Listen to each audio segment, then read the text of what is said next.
And a good afternoon to you guys. Hopefully everyone's doing good. Let's see who we got in the house. Welcome in, Miss Betty. So good to see you. Thanks so much for coming in.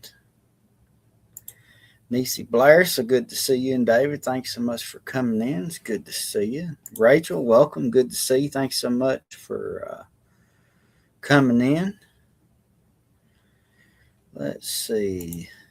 And the Twilight Wanderer, thank you so much for coming in. It's good to see you. Welcome, welcome, welcome. Face the Ace, thanks so much for coming in. It's good to see you.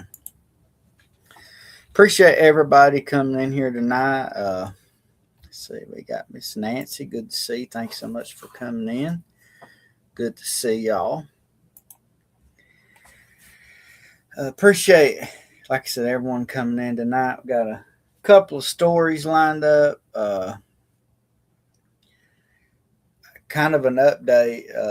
The other day, I guess it was yesterday or whenever it was, made that post about a prayer. I need prayers for a friend of mine. A friend of mine that lives out in Albuquerque, New Mexico. They had to rush her husband to the hospital, having severe chest pains. I believe she told me 10 years prior he'd had like a triple bypass. And she was scared to death he was having another heart attack. But he's back home. He's doing well.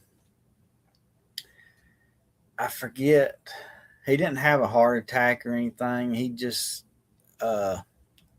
overworked himself and it strained his heart a little bit. But he's good. He's back home. They still need some prayers because when they got back from the hospital, had some terrible news come in that one of her friends, she was an older person, lived by herself. Um, she got really depressed and she did the unthinkable.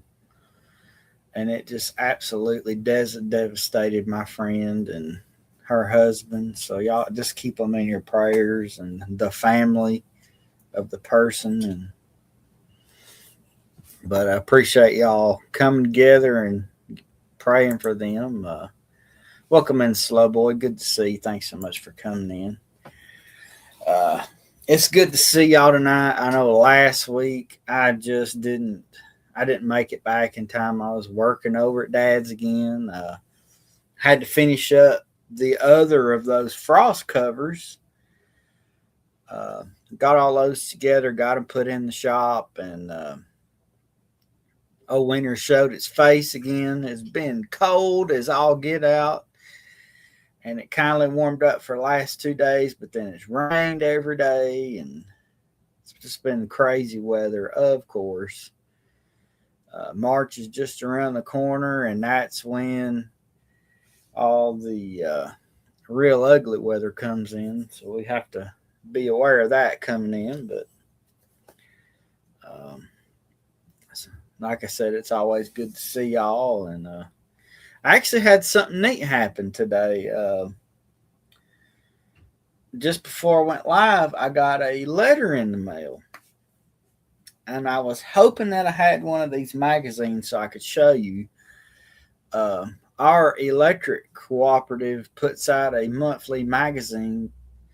It's called the Alabama Living, and it's 25 or 30-page magazine that has, of course, advertisements, but they do stories of like a local business, and they have a little calendar in there, what's coming up for the next month, events all over the state. And of course, they have the horoscope thing for fishing, whatever you call it. It predicts the best times to go fishing. That's in there. And they have recipes, and they choose a person from the state who submitted the recipe.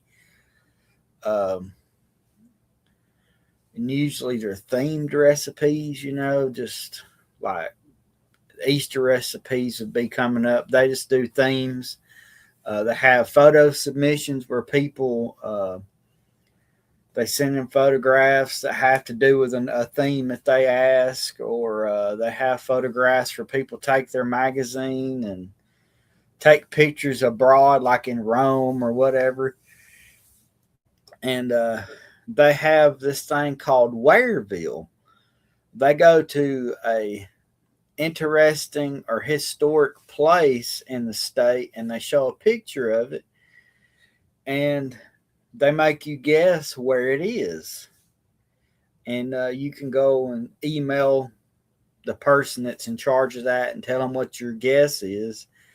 And if you get it correct, they put all the ones that got it correct in a drawing, and they draw for the person to win a $25 check. And guess what? I won. I couldn't believe it.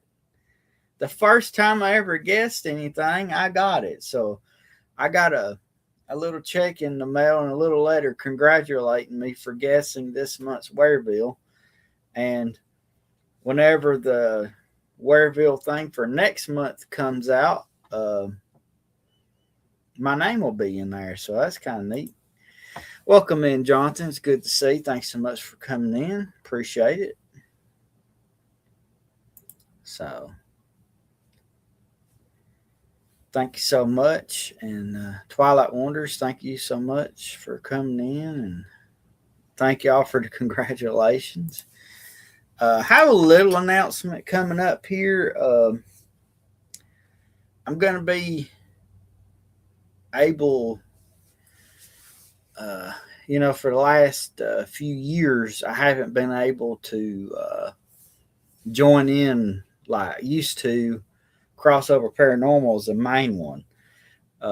I would get to go in their chats. It would be between, around 8, 9 o'clock. I'd be able to go in there and talk and just have a good time. And I've had to stop that because if they had changed my hours at work, where I had to come in extremely early. And recently I've had the opportunity to go in a little later and change the job I'm doing. So I'm going to be doing that. So I will be able to join in on live streams of channels that do them later, like Crossover Paranormal. So that'll be sometime in March, late March, early April. I'll be changing jobs. So I'll be able to, people that have live streams later in the day, I'll be able to participate in those more. Absolutely looking forward to that. And I need to email him about something.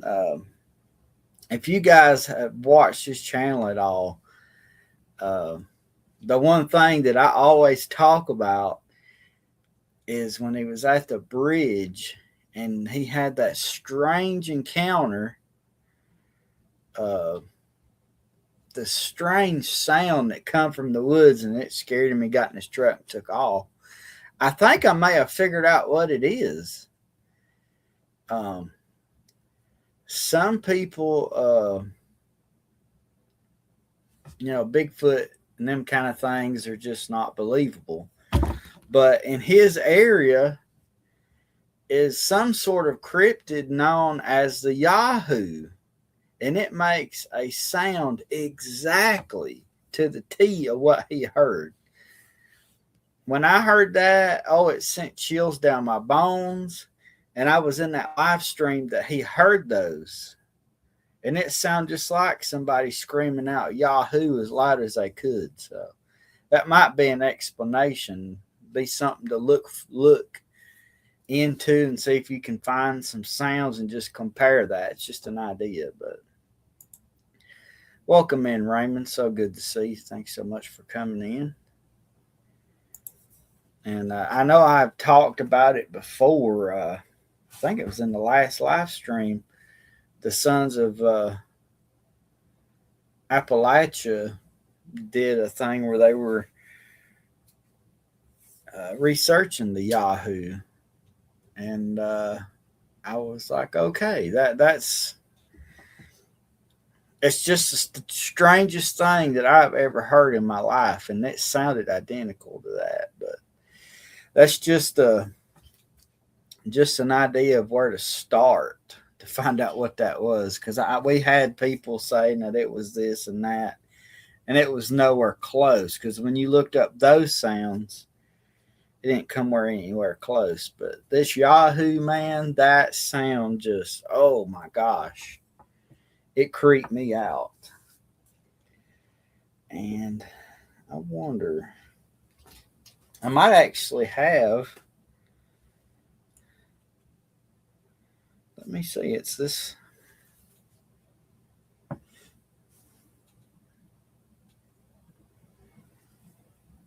Let's see. Usually when we go out doing on the search for Bigfoot or whatever, um, we have this app that's called Bigfoot Sounds.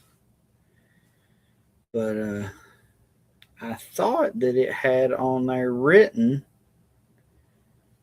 to where you could, like it told what the sounds was, and I thought it said the Yahoo, but it doesn't. So anyway, I guess we need to get into tonight's story before it gets too late here. So let's get me off of this screen and let's listen to some creepy stories.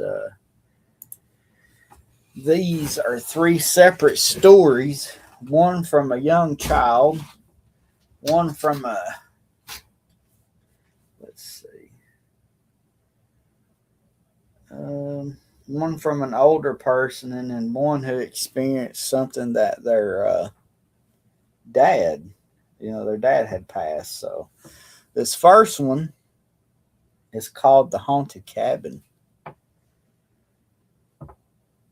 Let's see. My friend asked me to go to her cabin in Michigan for the weekend.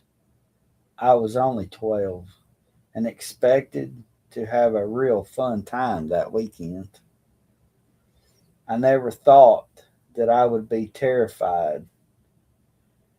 Her room at the cabin had a blanket that was against the wall. Oh, had a bunk bed that was against the wall.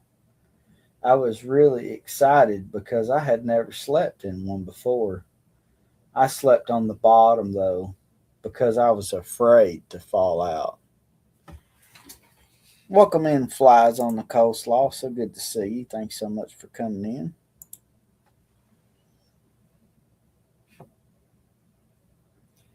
That night, her parents went out to a movie, leaving us alone.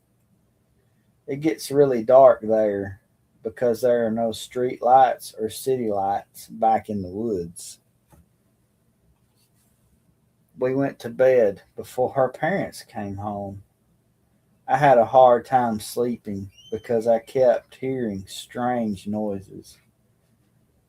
I actually became afraid to move.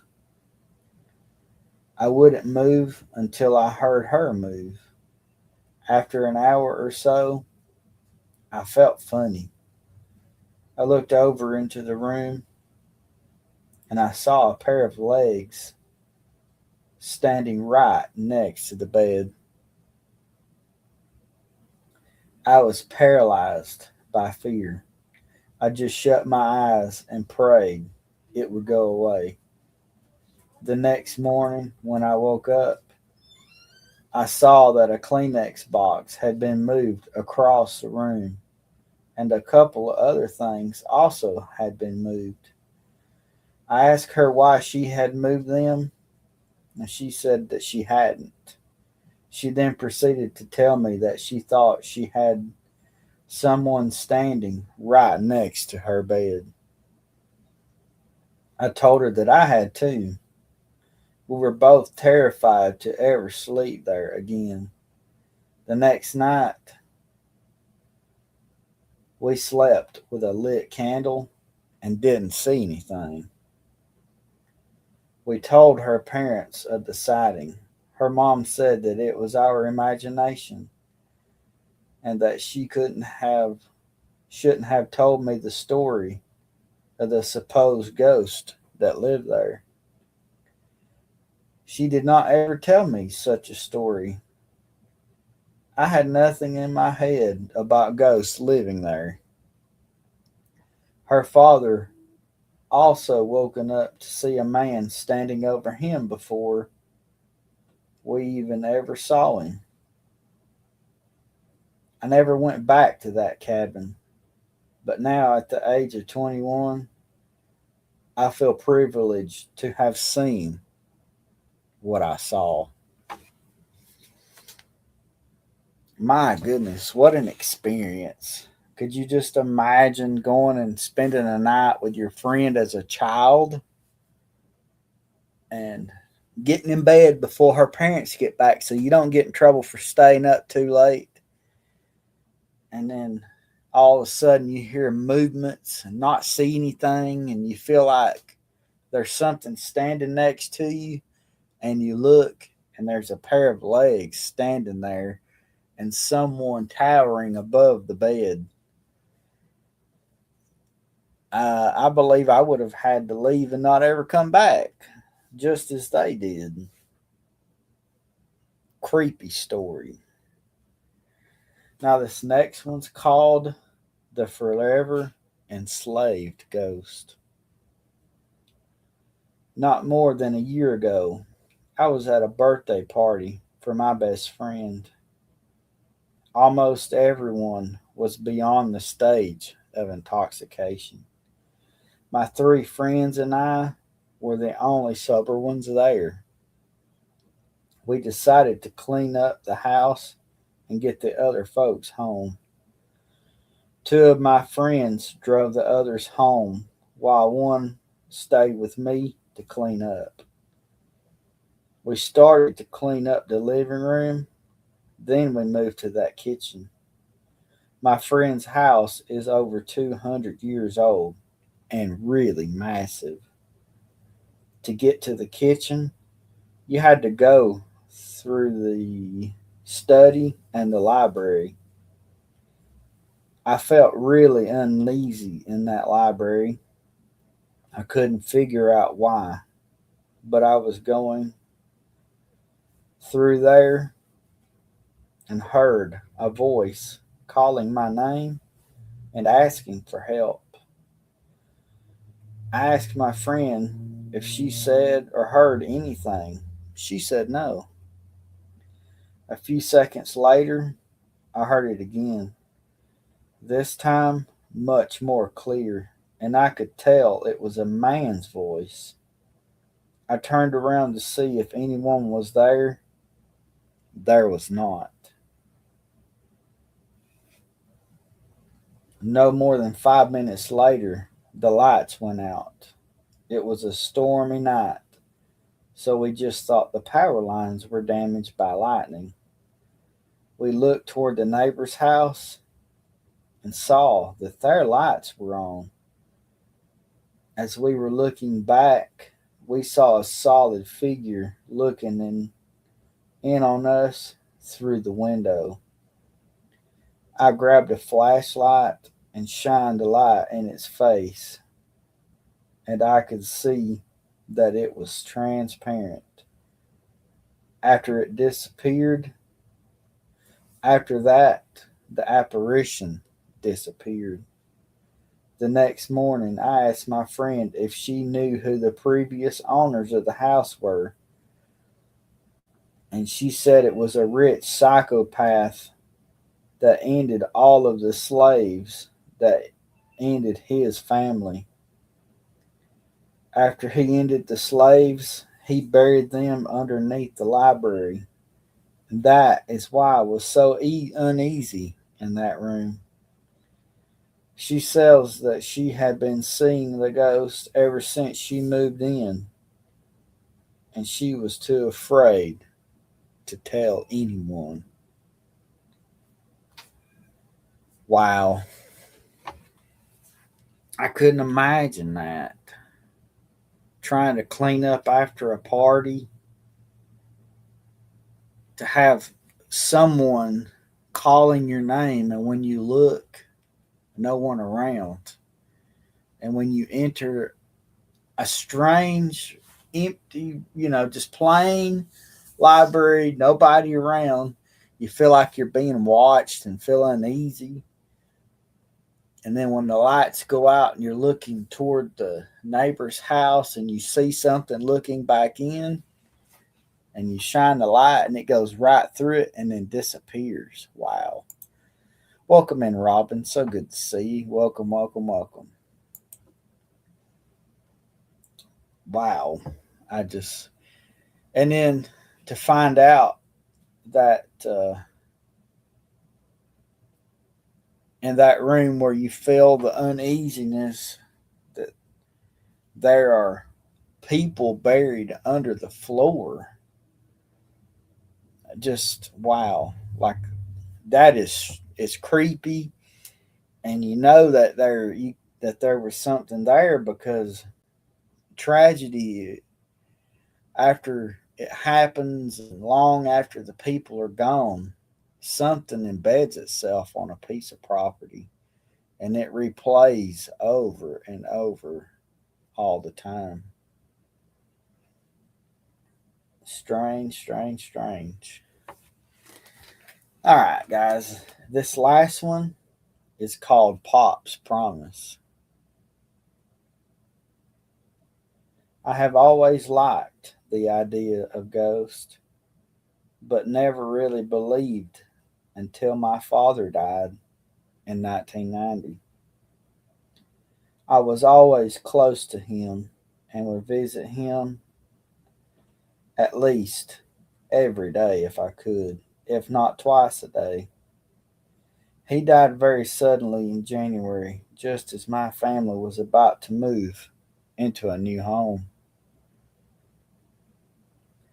As I said, we were a very close family, and all of my aunts and uncles came over to help us fix the house. Since my pop helped with the weekly bingo game at the Legion, he left suddenly, and I didn't get to say goodbye. Later that night after bingo, he died in the parking lot of the Legion. I didn't find out until the next day. Now, my papa always said that he would see our new house finished, and he would be around to see all 13 grandkids married. He never got to see either. Well, we moved into the house and lived there for 3 years with not a single problem. Then my grandmother died, and after that, the footsteps started. I would be in bed late at night and hear someone walk around the kitchen for a while, then walk down the hallway to the bedrooms. They would stop at each one of the three rooms, as if checking the rooms, then walk into the closet where the footsteps would disappear. This would happen at least once a night at 2:25 in the morning, the same time my nan died in the hospital.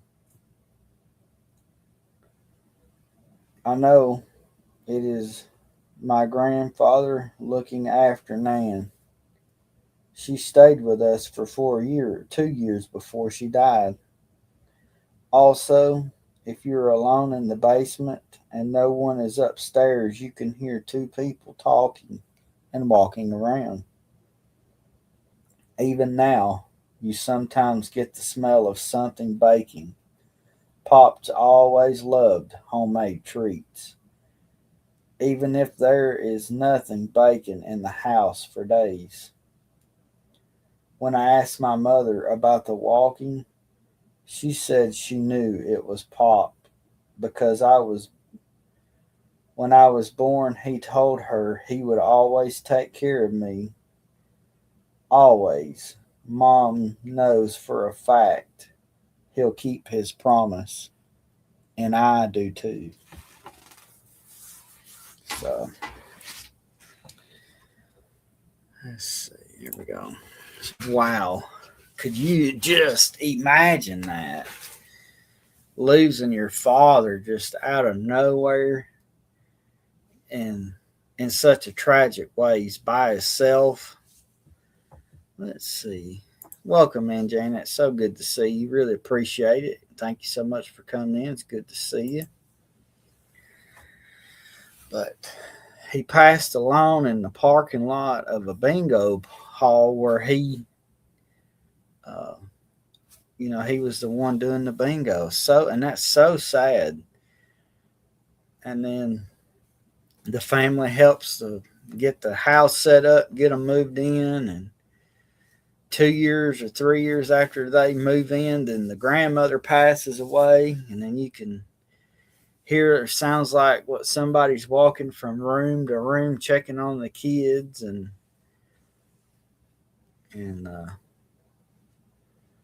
but like I said, it brings comfort to them because the father made a promise that he would make sure they were all okay. So creepy things like that happen, but it's some I know some people don't believe it that kind of thing can happen, but if you mean that much to someone, they just want to make sure that you're okay, even after they're gone. So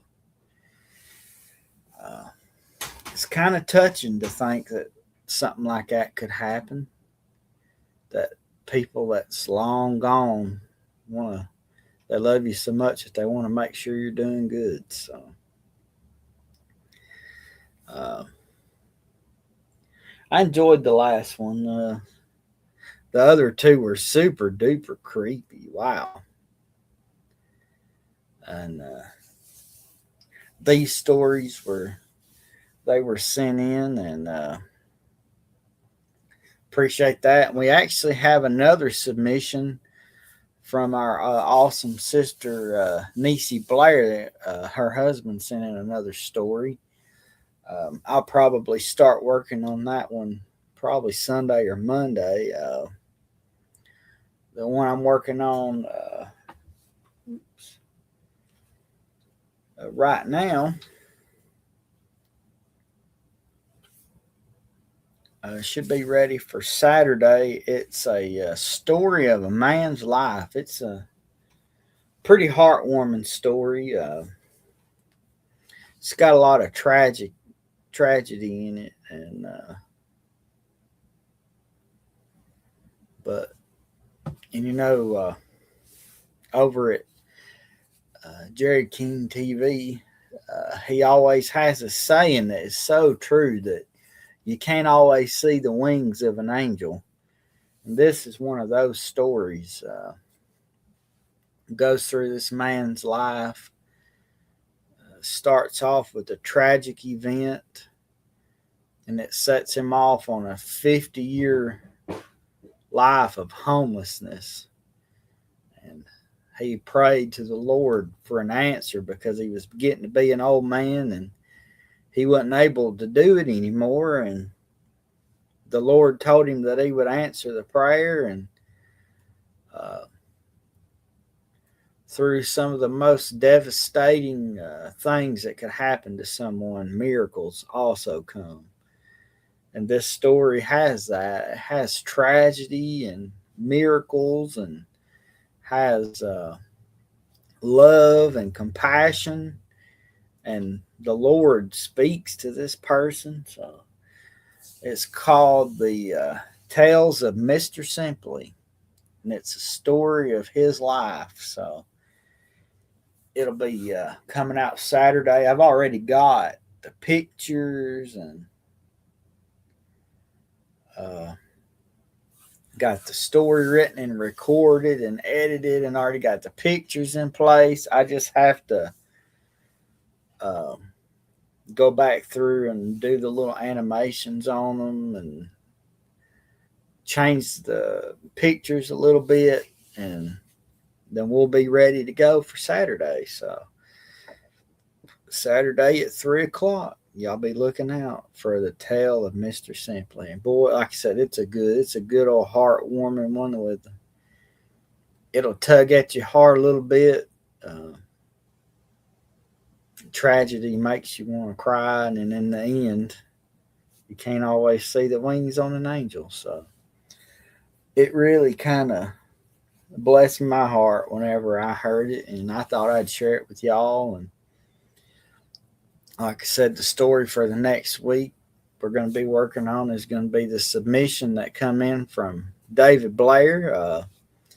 Speaking of them, I actually got that card that I told her I'd send out in the mail today, so hopefully it'll go out tomorrow. And I really enjoy getting to see you guys. I try to go live when I can, but especially with springtime coming in and the garden coming in, may not get to go live every time, but we'll try. Maybe we'll be doing some lives over at Dad's again, showing the garden and some updates over there, and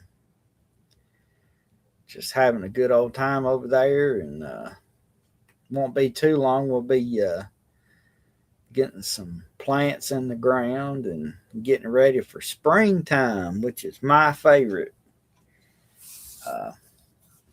Get to have some springtime fresh vegetables out of the garden, like cabbage. Oh man, boiled cabbage and coleslaw and homemade kraut. Just, oh boy, good old eating.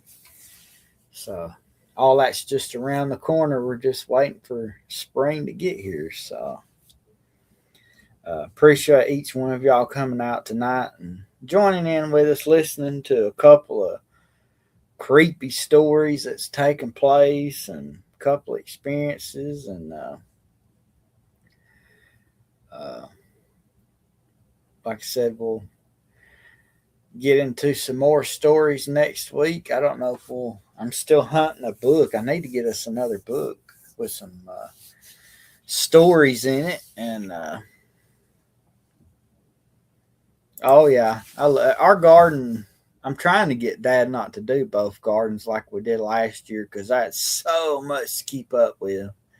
I've already got the one garden turned and ready to go. So, and I want to go ahead and turn it again and throw some fertilizer down and maybe do some other stuff to help stuff grow good. And we'll get into that just as soon as it quits raining. It's like rained at nearly every day, and I need like a good week of no rain so that the garden will dry up so I can turn it again. So, but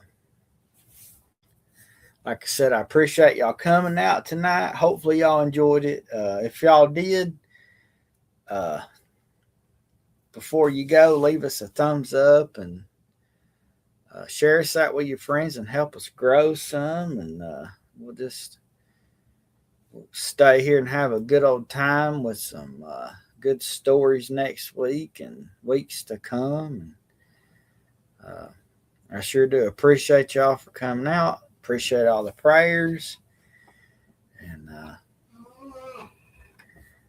I guess until next week, we'll see y'all later. Thanks, everybody. We'll see you later.